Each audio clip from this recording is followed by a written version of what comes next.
Our speaker today is Dr. Justin Burke. He has lectured at the Forum several times before. I believe his first lecture was a lecture on Socrates, and his second lecture was a lecture on Hegel, which is now approaching 10,000 views on YouTube. Dr. Burke has a master's degree in art history and moral philosophy from the University of St. Andrews in Scotland, and a doctorate in aesthetics from the University of Oxford in England. His current research interests include existential philosophy, pragmatic aesthetics, palliative medicine, and the intersection of all three in the context of caring for people who have reached the end of life. His lecture today is titled Heidegger and the Nazis. Dr. Burke.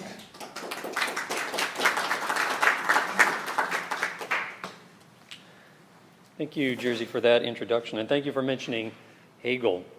It's 10,000 views isn't really a viral video, but it's certainly a lot more people than we can fit in this room. And it shows that what people coming together here, that we can create something that is of interest to people around the world. And that's inspiring. I'd like to thank the Socratic Forum for providing a place for that, just what the Forum is, a public place, an open place for the free exchange of ideas. It was about a year and a half ago, I think, that I addressed this forum in this room under the rather presumptuous title of Everything You Know About Hegel is Wrong. And when I was thinking about what to call today's talk on Heidegger, I realized that I could have made it into a kind of companion piece and called it Everything You Know About Heidegger is Right. Because if there's one thing that anyone who knows anything about Heidegger knows, it's that Heidegger was a Nazi. And that's not name-calling, it's not a figure of speech, it's not something we can overlook. Instead, it's a fact that on May 1st, 1933, Martin Heidegger joined the National Socialist German Workers' Party, the Nazis. But before we discuss that issue, however, we need to ask a few questions, beginning with, who was Martin Heidegger? I can begin to answer that by saying that he was born in a small town in southern Germany in 1889. He was a Catholic school student who was, from an early age, being prepared for the priesthood. At 20, he briefly entered a Jesuit seminary in Austria, but returned to Germany shortly afterwards to continue his studies of theology in Freiburg. By 22, he had discontinued his religious training and devoted himself to philosophy.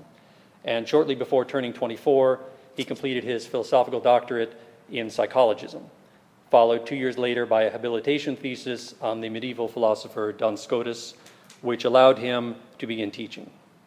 Within a few years, he was an assistant to the famous philosopher Edmund Husserl at the University of Freiburg. Heidegger was becoming well known himself at this time on the strength and popularity of his lectures on phenomenology and ancient Greek philosophy. And at 33, he was offered a position at the University of Marburg in central Germany. 2 years later, his well-known ability as a lecturer led the philosophy faculty to nominate him for a promotion to full professorship. But the proposal was rejected by the Ministry of Science, Art, and National Education in Berlin, which cited Heidegger's lack of published work as the reason for their rejection. Interestingly, however, we have this bureaucratic roadblock to thank for the publication of Heidegger's major work, Being and Time. In the foreword to my edition of this is the first paperback edition, I think it came out in 2008, and the foreword describes this book as one of the most important philosophical works of modern times. No other text has exerted such a profound and enduring influence on the way philosophy is done, or indeed on our collective sense of what philosophy can be.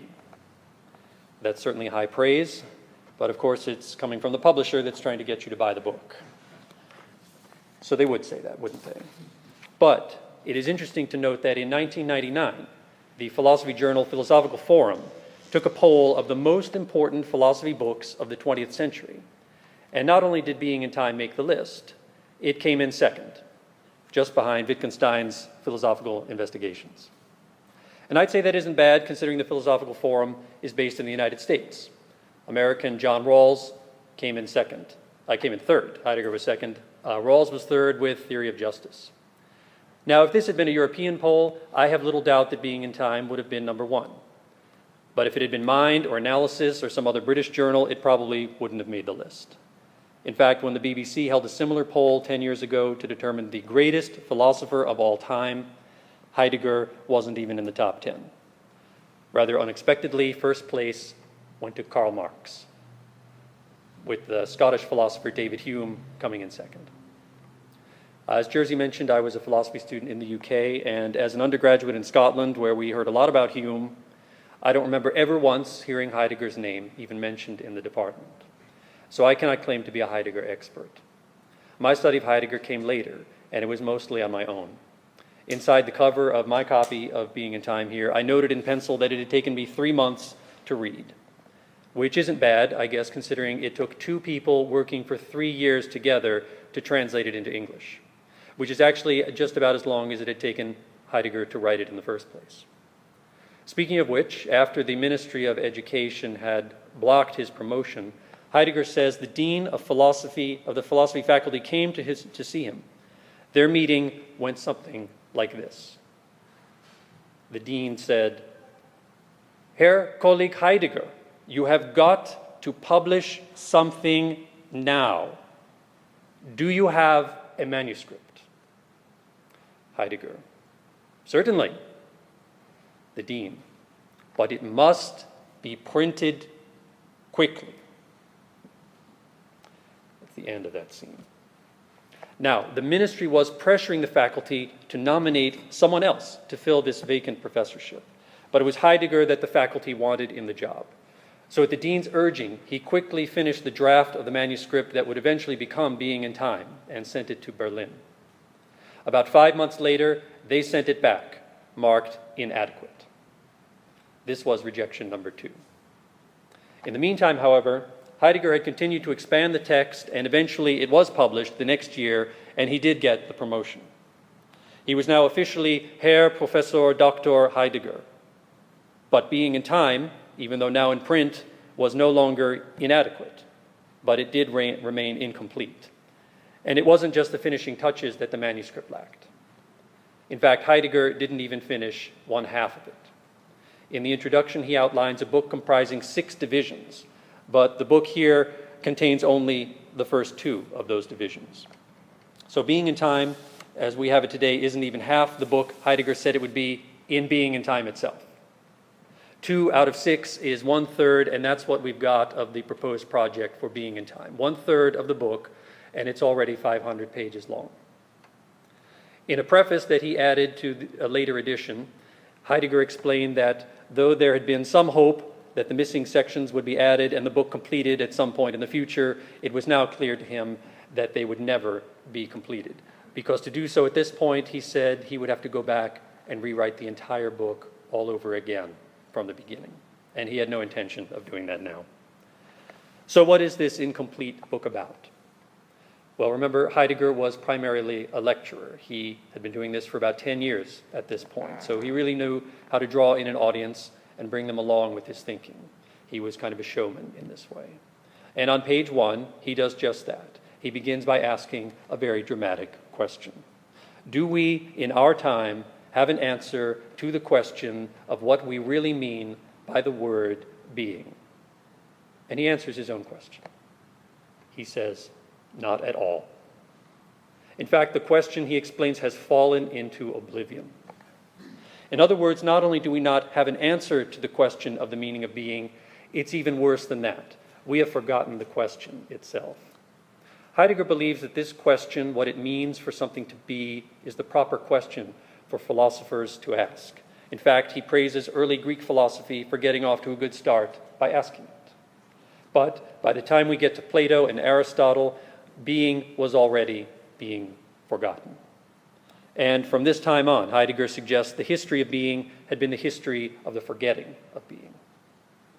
What he means is that we simply take being for granted. It's just there. It just is. But what is it? That is his question. We say the sky is blue. We say the table exists. I think, therefore I am. But what does it mean for me to be? What is being itself? How could something so universal be so mysterious to us? Heidegger says it is because being is so universal that it remains darkest of all.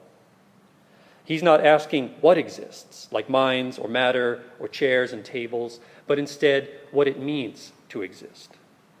Heidegger's discovery is this unasked and unanswered question, a question, he says, that is not just one amongst others, but is or should be the fundamental question of philosophy.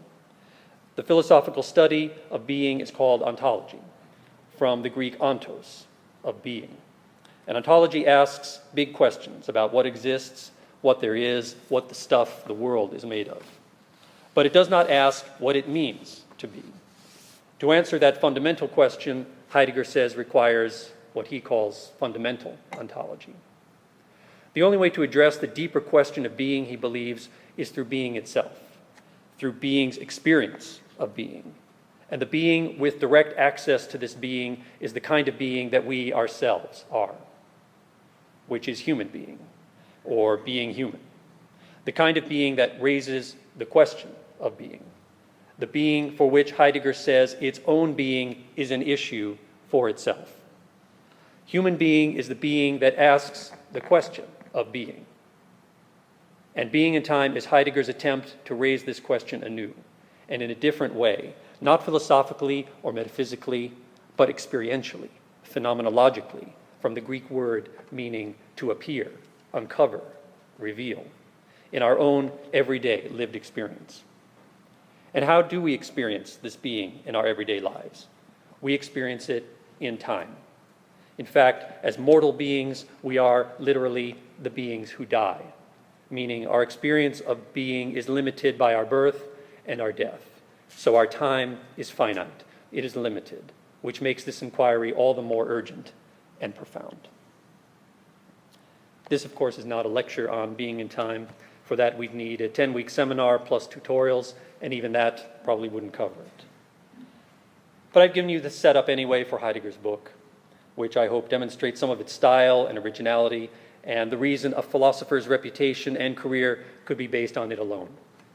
Not only was Heidegger made a full professor at Marburg because of the eventual publication of Being in Time, but a few years later, when Husserl retired from Freiburg, Heidegger returned there, where he had been a student himself, to take his place.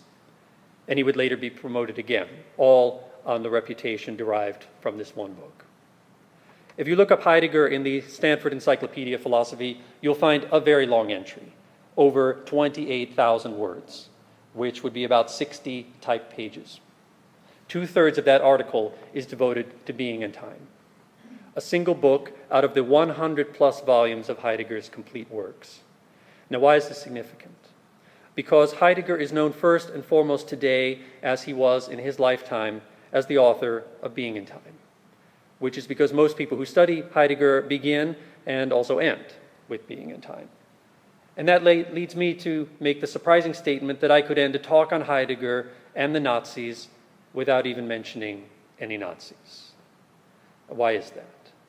It's because Heidegger's philosophy and Being in Time are practically synonymous.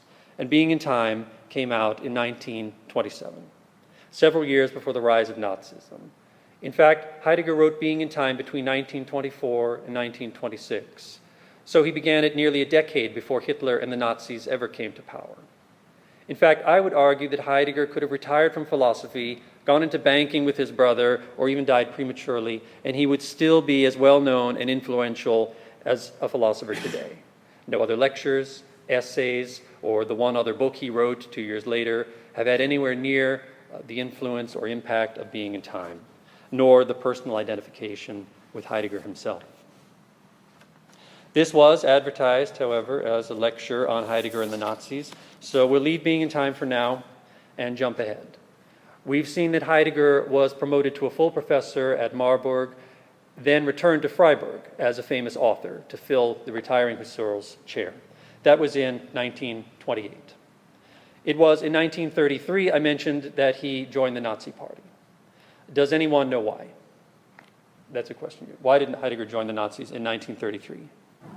It was the safe choice. They were beating everybody else out. Not exactly. There was actually a direct impetus. An academic requirement. Sort of. It was part of his job. We'll come to that. Heidegger's next promotion, which I mentioned, was to the rector of the University of Freiburg. My university, St. Andrews in Scotland, also had a rector. In fact, at one time, I'm proud to say it was J.S. Mill himself. But this was largely a ceremonial role, while in Germany, the rector is the administrative head of the university. And in 1933, Heidegger was not elected to this role because he was a Nazi, but because he was not a member of any political party. In fact, his predecessor, Wilhelm von Mullendorf, an anatomy professor, had been elected at the end of 1932. But his term did not begin until after Hitler and the Nazis came to power. Von Mullendorf, a social democrat, lasted only 5 days in office. Heidegger, the high-profile academic, was hastily elected as his successor. You'll note I said Heidegger had no party affiliation. The National Socialists formed in 1920, but Heidegger didn't run out and join them then, nor in 1925, 1930, 31, or 32, but only in 1933, only after having been elected to the rectorate, a position he resigned less than 1 year later. As I mentioned earlier, talk about Heidegger's philosophy needn't go much beyond being in time, and discussions of his Nazi affiliation have normally ended with his resignation of the rectorate in 1934, until now. Now, if we're going to talk about Heidegger and the Nazis, we have to bring the discussion all the way up to the present day. And that's because of something that happened last year. Something so controversial and explosive that it shocked the international philosophical community and made news headlines around the world. Does anyone know what I'm talking about? Is Steve here? Steve had asked for homework. I don't see Steve. He was going to look it up. Let me share with you some of these headlines. We'll start with this one. This is from Slate. Heidegger's Hitler problem is worse than we thought. In Foreign Affairs, they went with what Heidegger was hiding. In the UK, we had The Telegraph. They went with Heidegger, the philosopher who fell for Hitler. They like this picture of Heidegger because he has a Hitler mustache in it. In France, Le Monde, you're not going to be able to see this, but I'm going to show it to you anyway. They went with the Heidegger affair, new scandal in view. This dark rectangle, that's a picture of Auschwitz. Also in Le Monde, they had another story, stop hiding Heidegger's Nazism, with an exclamation point. In Germany, they used the poisoned legacy, and certainly, by far, the most bizarre headline. This is The Guardian, this one. In Frankfurter Allgemeine Zeitung, the final battle of planetary criminal gangs, which is not the new Star Wars movie. That is an actual headline that ran in a German newspaper. What is all this about? To explain, we have to go all the way back to 1975, 40 years ago, when Heidegger was still alive, 1 year before he died. This was also the year that the first volume, volume 24 for some reason, of his complete works was published, his lectures on the basic problems of phenomenology. Now, 40 years and 96 volumes later, with 5 more still to come, the project is almost complete. Last year, 3 volumes were released, titled simply Black Notebooks. Now, from the headlines I quoted, you could be forgiven for assuming that these were Heidegger's secret writings on sorcery, Satanism, and black magic, perhaps even science fiction, the final battle of planetary gangs. But they were simply transcriptions of his personal, handwritten, non-diabolical notebooks, which just happened to be black. The New York Review of Books alludes to this fact in an article called Heidegger in Black, which sounds kind of classy, doesn't it? But the BBC decided to go with something more sensational. They ran Black Notebooks of the Nazi Philosopher, which I'm sure brought in a lot of web traffic, but the most inflammatory, in my opinion, came from The Guardian in the UK, and their headline was Heidegger's Black Notebooks reveal anti-Semitism at the core of his philosophy. Again, the Hitler mustache. This brings us to the heart of the controversy stirred up by the publication of the so-called black notebooks, and that is Heidegger's anti-Semitism. In an article provocatively titled Heidegger's Philosophy of Violence, published just last month in the Chronicle of Higher Education, Richard Wallen wrote that only now, with the release of these private notes, I'm quoting, has the full extent of Heidegger's Nazi zealotry emerged. I am still quoting, the black notebooks betray Heidegger's seamless identification with the ideology of eliminationist anti-Semitism that was the Third Reich's alpha and omega. And further, the black notebooks make clear that anti-Semitism occupies a systematic position in Heidegger's thought. These are shocking claims, and they require strong evidence if we are to be persuaded to believe them. I say bring it on. I think we can handle it. In fact, I want to see it. So what evidence do we have? In the Jewish Review of Books, the same author, Richard Wallen, who edited a book called The Heidegger Controversy, says, quote, Heidegger's anti-Judaism becomes obsessional, unquote. He quotes what he describes as a litany of invective in a passage that is replete with anti-Semitic stereotypes. This is the passage that he quoted from the Black Notebooks. Contemporary Jewry's increase in power finds its basis in the fact that Western metaphysics offers fertile ground for the dissemination of an empty rationality and calculability, which in this way gains a foothold in spirit, without ever being able to grasp from within the hidden realms of decision. What that's supposed to mean, I'm not sure.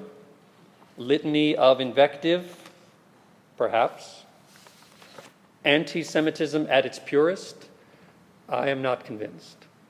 But in a third article, this time in the New York Times, Wallen is quoted again as saying, the evidence now isn't just undeniable, it is over the top. But the evidence in reality appears pretty thin. In only a couple of places is Wallen able to quote an entire sentence from Heidegger, while the rest is simply individual words and isolated phrases taken out of context. World Judaism, machination, and so on. Yet this doesn't prevent him from claiming, as we have heard, that anti-Semitism occupies a systematic position in the philosophy of Heidegger. Systematic is a significant word. It means throughout. It means a coherent body of ideas. And somehow we are supposed to believe that Heidegger's philosophy is systematically anti-Semitic from beginning to end on the basis of a cut and paste job, which is an outlandish and unsupported theory. At least I would argue that Wallen has failed to provide that evidence. So let's go back to The Guardian. Just reading the headline, we are told that the notebooks reveal anti-Semitism at the core of Heidegger's philosophy, which should make us wonder what The Guardian has dug up. Believe it or not, I think their evidence is actually quite humorous. This is The Guardian. The most controversial passages are a series of reflections from the start of the Second World War. They are quoting Heidegger here. World Judaism, Heidegger writes in the notebooks, is ungraspable everywhere and doesn't need to get involved in military action while continuing to unfurl its influence, whereas we are left to sacrifice the best blood of the best of our people. What is Heidegger saying? Now, unless I'm reading it wrong, he appears to be scolding German Jews for leaving Germany when instead he thinks they should be joining the Wehrmacht out of some sense of national pride and civic duty, which of course is crazy talk. Now, people say crazy things when there's a war in this case started by Germany, but this is crazy on Heidegger's part for saying it in the first place. The Jews feel they don't need to get involved in military action, and crazy on behalf of The Guardian for suggesting this somehow is evidence that Heidegger's philosophy is anti-Semitic to the core. One more example from The Guardian, and I will wrap this up. I'm picking on The Guardian, that's true, but they went with the most inflammatory headline, so I think we need to scrutinize their arguments against Heidegger. I am quoting this.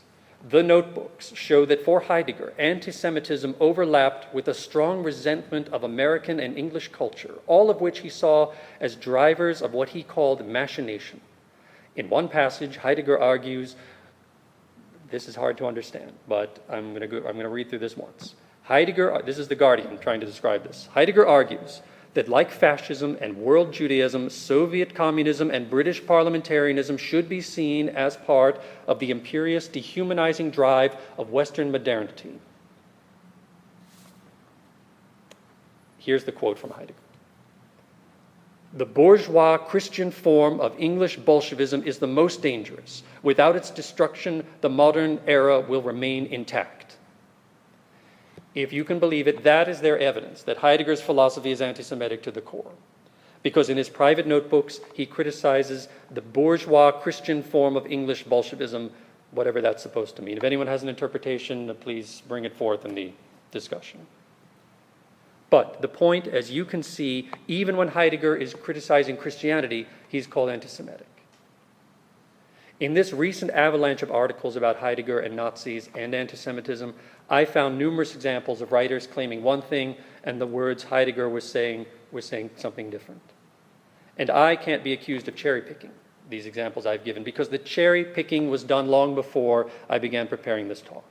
Last year, over 1,200 pages of black notebooks were released by Heidegger's publisher. Add to that over 500 pages that were released this year, and you've got nearly 1,800 pages of supposedly systematic anti-Semitic writing, and you've heard presumably the best evidence for a case that can be made against Heidegger as a committed Nazi ideologue. But if this is the best evidence they have for Heidegger's Hitler problem, for what Heidegger was hiding, and Heidegger's poisoned legacy, I would have to say that Heidegger's critics have come up short. There's a book that came out last year by the editor of the notebooks, named Peter Trani. And the write-up for it on the publisher's website says these notebooks provide the first textual evidence of anti-Semitism in Heidegger's philosophy.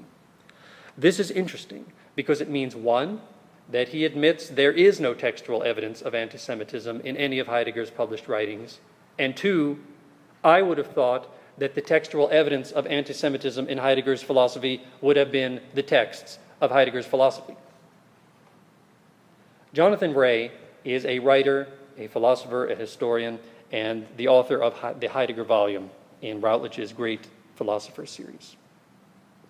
He made a similar point recently when he wrote, if Heidegger is on trial for vicious anti-Semitism, then the newly published notebooks make a case for the defense rather than the prosecution. And I would have to agree.